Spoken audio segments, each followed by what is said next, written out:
Hi everyone. I'm not sure if we can have a quick sound check. I'm very excited to have you here. We'll wait 1 minute or so. People are logging in to make sure everybody's settled, sits at the desks, and is getting ready. What's supposed to be, it's going to be a very exciting webinar. So a very good morning to our folks in the US, good afternoon in Europe and in the UK. Always love doing these live webinars. I'm super excited. Unscripted, I can disappear. No way to cut that out. Marketing team is cringing already. But we have a lot to share today, a lot of exciting things. But we have a host today, Nasser Ali here, who is, going to welcome us and give us a bit more context what we are going to speak about today.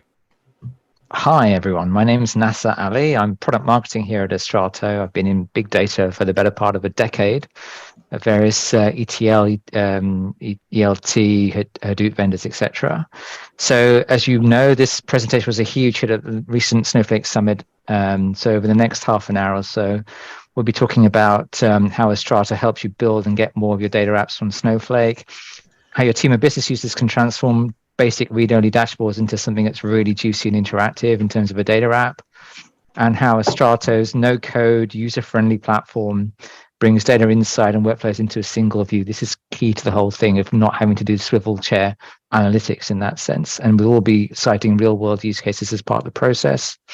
I'm just going to do my 30-second pitch on data apps, what they are to me. To me, they're all about using fresh, accurate, voluminous data. They're obviously web-related, a clear UI. It's not just a dashboard, but something much more beyond that. Low latency is another key factor here. High connectivity and concurrency. There's no point having an app that you can't scale. Now, none of these are new. I was talking about data-rich applications in my Hadoop days, but what is new is the democratization of the creation of all this. That's what's really changed, and that's what Martin will dig into, including a demo.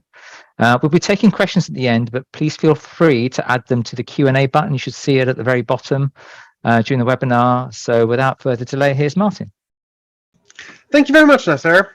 Everybody, great to have you. So, let's get started. This is me. For those of you who have never heard of me before, this is a German in their natural habitat on the Oktoberfest in Munich. Highly recommended. It's not as wild as the stores probably are. I'm the founder and the CEO of Strato Analytics. And we see here that we've also updated our Twitter. It's now called X. So you can find me online here for sure. So, this was a presentation at the Snowflake Summit, so well attended, and a lot of very good follow-up questions. And then we thought, you know what? Why keep it a secret? Why not just have it in an online forum and record it, and have you guys also see it as well? So starting with it, this is what Strato is. This is us. It's a data analytics and data visualization solution that sits on top of Snowflake, but also expands with the so-called data applications. So you see here a couple of outputs that can be created using our solution. And for those, so it's a lot around data presentation, data interaction, analysis. But for those of you who have a good eye, you will see at the bottom left, there is a table that looks a little bit like Excel, where you can edit data, insert data. And this is going to be an interesting point in what this webinar is all about. So to be clear, right, it's not a coding solution. It's not a developer platform. It's a low-code environment where this is a dashboard in edit mode that I will go through as well during the demo. But our focus has been to ensure that any user, be it advanced or even a business user, if you can use PowerPoint or slides, you should be able to get along in Strato as well without having to write any single line of code. On the Snowflake ecosystem, we can be found under the BI category, and I appreciate that there's a lot of broad kind of ways to define BI, and some of these vendors here would argue that they're either being considered BI or not. So some other kind of recognized landscapes have put us into the visualization category. So it's somewhere in between about business user focus, data presentation is where the ecosystem is seeing us. So let's get started with this mascot here. I don't know if you recognize it in any shape or form, or if you were fortunate enough to witness it in person. I certainly was probably too young at that point, but this was one of the very first Salesforce conferences. Now, over 20 years ago, they had in San Francisco a conference where this mascot was welcoming all the attendees while they were registering and getting their name tags. And that was a little bit weird because Salesforce is a software, is a CRM solution. Why would people go to a software conference to be welcomed by a mascot who says, "No software welcome here"? But really what this was about not welcoming software or killing software as people used to know it in the past, which was clunky. The CRM solution, leading CRM solution back then was Zebo, which I don't think are as famous anymore, but it was clunky, it was unusable, and Salesforce was here to eliminate all those worries. Don't worry about installing updates. You're going to have a CRM, user-friendly solution in the cloud. So they were the ones who started with the cloud and the SaaS application movement. And very, very, very quickly, as you all know, this exploded over the last 10, 15 years. All the SaaS applications moved to the cloud. And these are a couple of the examples of the product portfolio that Salesforce on the right-hand side has.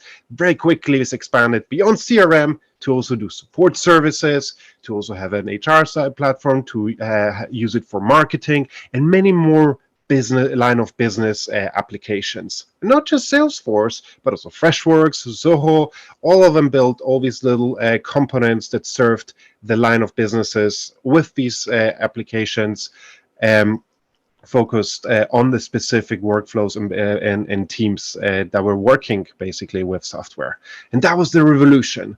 However, with an explosion of SaaS applications, which were now storing data and building, people wanted to understand more about their business. So what eventually followed on is that people said, well, I want to take Salesforce, I want to take HubSpot, I want to take 3, 4, 5 applications, and I have the business question that allows me, that I want to answer across these platforms. And originally, these SaaS applications were focused very much around the workflow itself, and there was no way to analyze the data. So what everybody did, export to Excel, and Excel pivots. To madness, and that's when the ascent of BI eventually started. People wanted to answer business questions that are across these various business domains. Now, of course, we became smarter about it. It's no longer Excel, and I'm not saying Excel is still around and will have its place, but we became a bit better around how to move the data and to centralize it, which is, what the ascent of Snowflake is today. Get the data from all these SaaS applications, move them via data pipelines, put them into a centralized warehouse, organize them, and ultimately now you have the ability to query the data in any shape or form, right or left, and to answer any business question that you have. Brilliant. However, there's one problem with that, which is if I am looking and analyzing the data, I'm seeing different data perhaps where I'm working with it. So the reality today is that I'm having 2 screens most of the time. So just like I do right now, dual screens. On one screen, I have my analytics and my dashboard, my BI solution, or perhaps an Excel report. And on the right-hand side, I have my CRM solution, my HubSpot automation platform, and many other cases. But there is a disconnect of data. When I enter a new deal in a CRM solution, it will not immediately reflect in my BI dashboard because it needs to reload, it needs to report, it needs to analyze it, which makes a problem because I'm generating insights on the left-hand side on my dashboard, but if I want to act on it, I have to go somewhere else. And then I change it, act on it, but I don't see the change right away. So now we're seeing a convergence of those 2 screens into what is becoming one screen.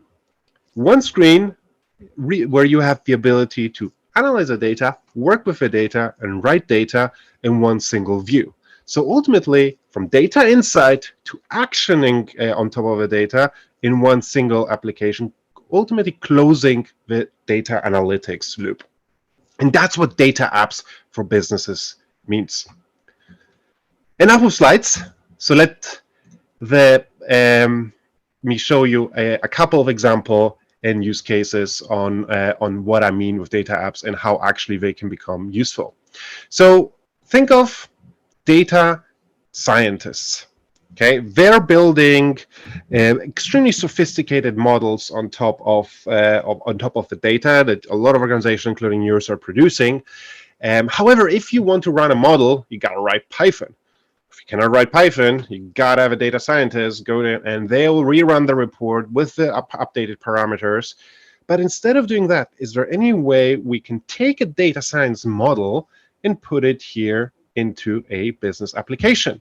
And that's what we see here with the SportsGo ad spend optimizer. I'm a marketing person. I want to allocate my budget for the next campaign. And I'm unsure, but we've discussed that email is actually still valuable, but we're not going to skip on video. Social media, we're going to double down on X right now. It seems like a very interesting audience, but search engine, I'm not sure right now. We are not seeing good performance, but let the model decide. So as a business user, I can put in parameters that are now being passed on to a data science model. It gets recalculated based on past performance, as you see here in January, February, March, and then it recalculates here a predicted return on investment. So I have now the ability to quickly play around with assumptions and update the model and get an answer immediately, without having to go to a data scientist whatsoever. Now, for the Snowflake enthusiasts here, this should not be new at all, because this is exactly what Streamlit is about from Snowflake. So, a faster way to build and share data applications, however, predominantly for developers. So if you come here, you will see that under a repository on GitHub, which is a repository for source code, the same application here can be run and be developed that works exactly in the same way, but has to be written and has to be deployed. But instead of writing it and deploying it, with Strato, we have a low-code solution that actually, if I come here and I duplicate this, you will see it is an environment where you can drag and drop things extremely quickly, put them into the screen, to then connect it to your model behind the scene without having to write an line of code. So very similar to Streamlit, but a low-code version of that. Now, of course, I can run individual models, but I will also have the ability to then see the other kind of models that were run in the past. So you can actually continue and make some more sophisticated analysis of, hey, these are various kind of models we run in the past, and you can see the results to then get a better understanding. Taking it forward, what other data science models are out there? Forecasting, of course. Forecasting against various parameters. This is a famous Python algorithm called Profit by Meta, and I've deployed this here now in a nice user interface that gives business users the ability to choose product categories and measures and provide a forecasting time zone. So if I want to see how luxury goods will produce revenue over the next 30 days, I can use, again, the same UI to generate, to pass on those parameters, then get recalculated against the historical data that was used to train the model, to then produce for me the results in near real time. So I can do a lot of what-if simulations and help this to get better support in my decisions for my business. Now, this is where it becomes interesting, right? We're running these models to support business decisions, but maybe we can actually blend advanced analytics even closer with my standard dashboarding. So take the forecasting model here and think of it expanded. This is an example of a use case. We have various kind of states that we can select here and we can analyze. And let's say we are sitting in New York, but we are also covering with my sales team also New Jersey and Pennsylvania next to it. So I've selected now these 3 states, but I want to get a forecast of how much inventory I will need for the next for the next quarter, for the next 12 months. So again, a model behind the scenes goes around and says, okay, for those specific states, I'm now going to give you a forecast over 12 months, not just a forecast that I can visualize, but it's also calculating that I need to make sure that I purchase enough inventory to cover the forecast in demand. So you're now starting to blend my business understanding together with advanced analytics to ultimately have a better support using machine learning models in my decision making. Very famous example as well is churn risk modeling. So this is my current my current customer list. We are perhaps a telco company, and I am personally, my name is Stephen Paul, and I can see at all my customers when they last logged in, how many support cases there's raised, how many feature requests. That's typically an indication that the customer is engaged, hence the churn risk is pretty low. However, let's perhaps look at somebody who hasn't logged in for a very long time, but actually more interesting is who's likely to churn. And you see here, there are a couple of cases, such as this one, 20 support tickets, 7 feature requests. 20 support tickets is never a good thing. They're probably not very happy with the product, like a bit frustrated, having issues. And if a renewal comes up, how can I best approach it? So there is obviously the churn risk based on these input parameters, but my data scientist has given a nice little calculator here where I say, okay, if I look at the customer that I am about to have a conversation with next week, what if I can offer them to reduce their monthly subscription from 3,100 here to perhaps 1,500, half it. So this is now being passed, and based on the past performance of negotiations, I can see now actually I have a chance of 38 to reduce the churn by 38%. So now I'm using the same models again with that input parameter here to work with. Now, another perfect example is, I'm a real estate agent, and I have a very good understanding about the data and properties sold in my regions, and I have this dashboard that I use to support and advise my clients. But Nasser here now comes in, and I can tell him how long it's going to take to sell a property. I can perhaps choose a certain zip code to ensure I know exactly where it is. Like, are we talking about 3-bedroom properties? So there is an opportunity here to slice and dice, and I can provide them with answers. Look, this is what was sold for a free property, 5-bathroom, 3-bedroom, 5-bathroom property in the past. I can give you all that information. He's like very happy. I'm like, this estate agent knows this stuff. Now, Martin, he's asking me, I have a property that has 2 bathrooms, 2 bedrooms, and 1,500 square feet. How much do you think you can get for me? Well, I don't know exactly, but my data scientist is giving me a price estimator based on the historic data sold. I can input these parameters now in here and say, for this SIP region, let's say it's Central Seattle, I can input those parameters, which are dynamically recalculating based on past sold prices and the correlation, and gives me an estimated price with a variance, so I can provide an answer right away from Nasser.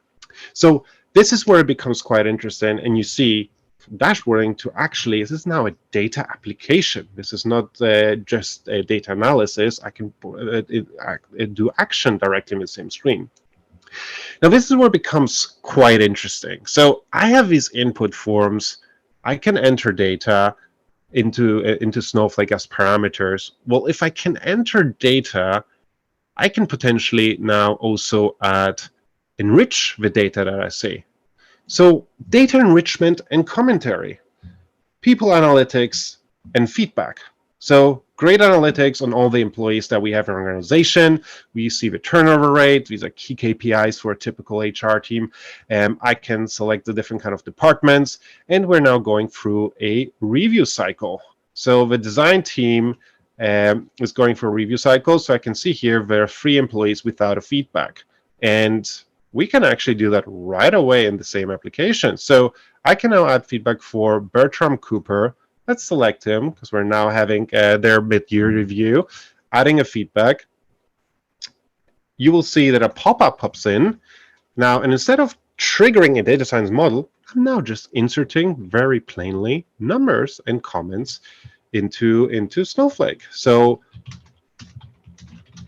we can say that Bertram passed their probation period. So I can now save this, and you see that I'm now writing that metadata back into the store. So on the right-hand side, it was removed, and I can now, if I clear my selection, see that this has now been added. I sorted somebody somewhere. Here we go. Here it is. Here we go. Now, quite interestingly, this is a little Easter, not really Easter egg, but a capability for Strato. Well, okay, somebody may come in here and may say, well, I didn't see that record yesterday. Where did it come from? Is this the wrong thing? Like, I have no idea where that is. So in Snowflake, we have the ability to use time travel. Now, time travel allows to query the data at a point in time. And for those of you who are working extensively with Snowflake, you probably love that feature. It's great for backups and making sure you have snapshots without having to store them all. Well, we have exposed this as a filter.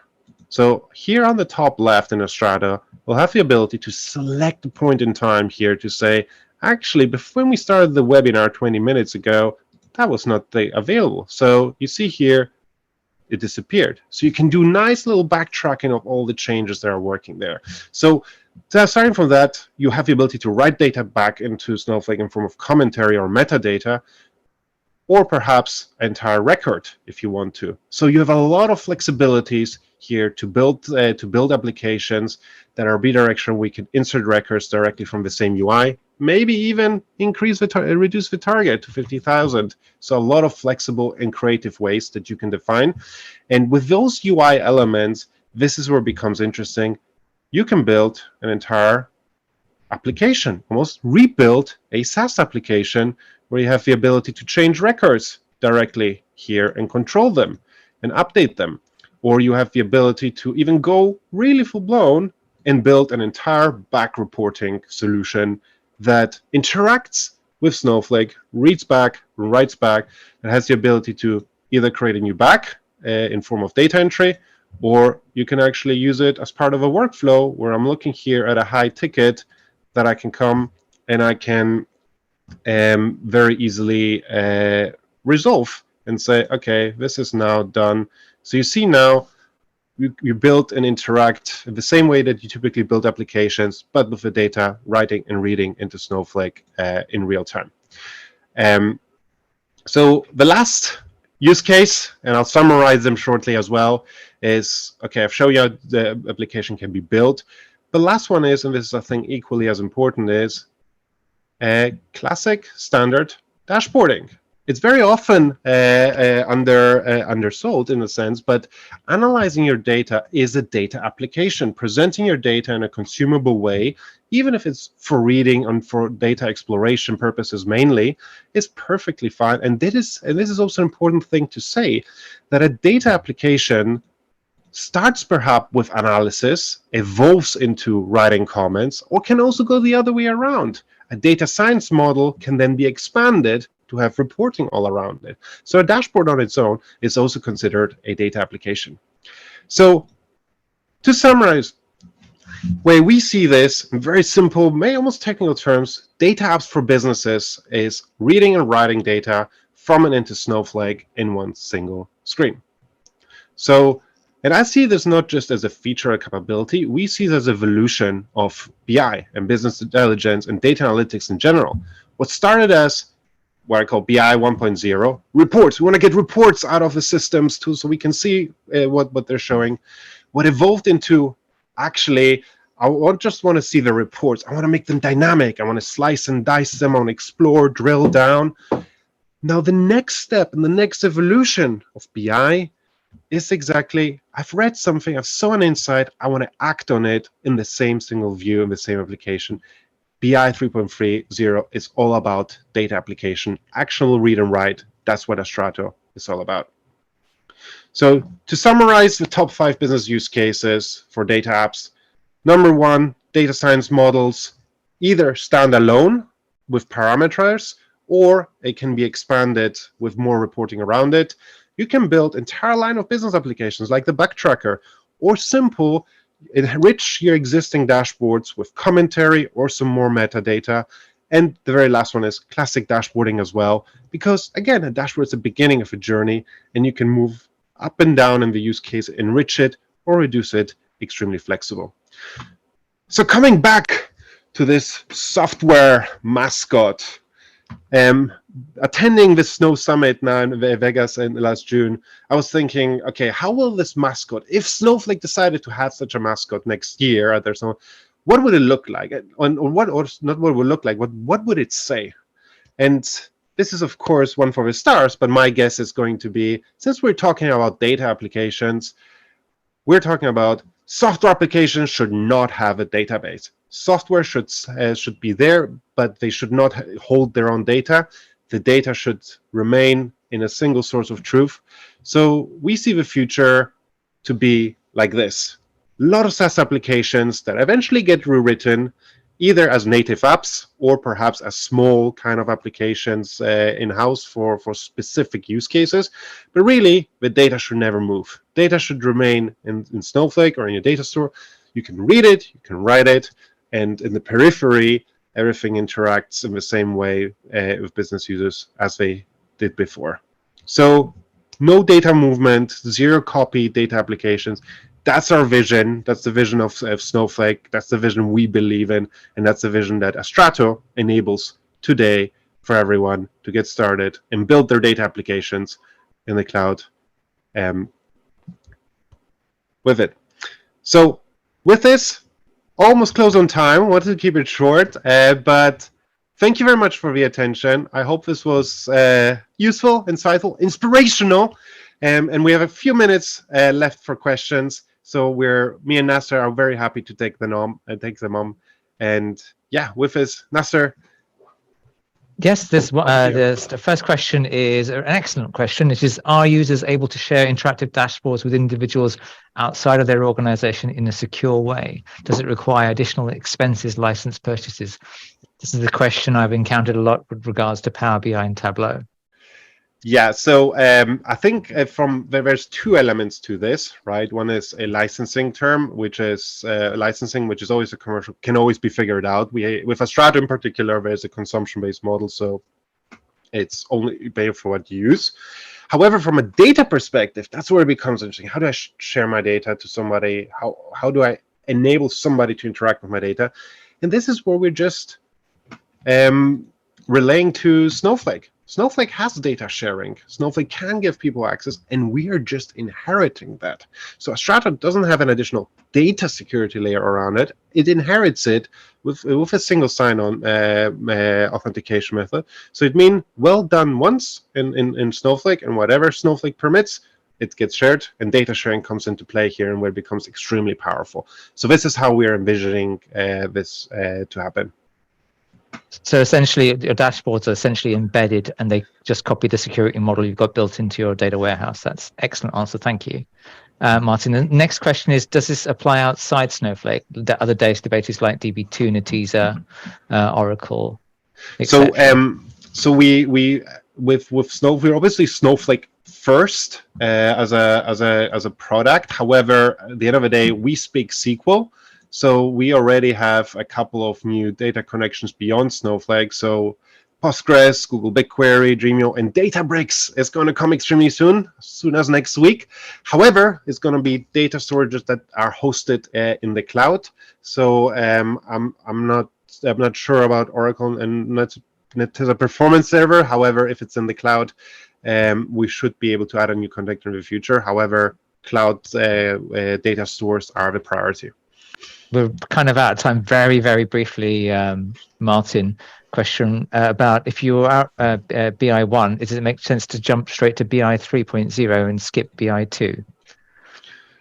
So I don't see this as a stepping stone personally, and I don't think it is. So coming back to this slide here, it's not a stepping stone, it's an evolution. So BI 3.0 is also BI 2.0 and is BI 1.0. So obviously I would always recommend, if you have the opportunity to set up and explore a new BI analytics solution for your organization or your business unit, always try to get a modern one. A lot of organizations don't have that. They have a legacy solution that they need to kind of keep and run or migrate. But if you have an opportunity, go as modern as you can. This will be, you will have much more functionality, capabilities, and it's be much more easier and seamless. Remember, BI 3.0 has learned a lot from BI 1.0 and 2.0 and is hopefully the better of all three worlds. Excellent. Thank you so much, Martin. I hope you've enjoyed the last 30 minutes. There's going to be a recording available. This posted out to you very soon.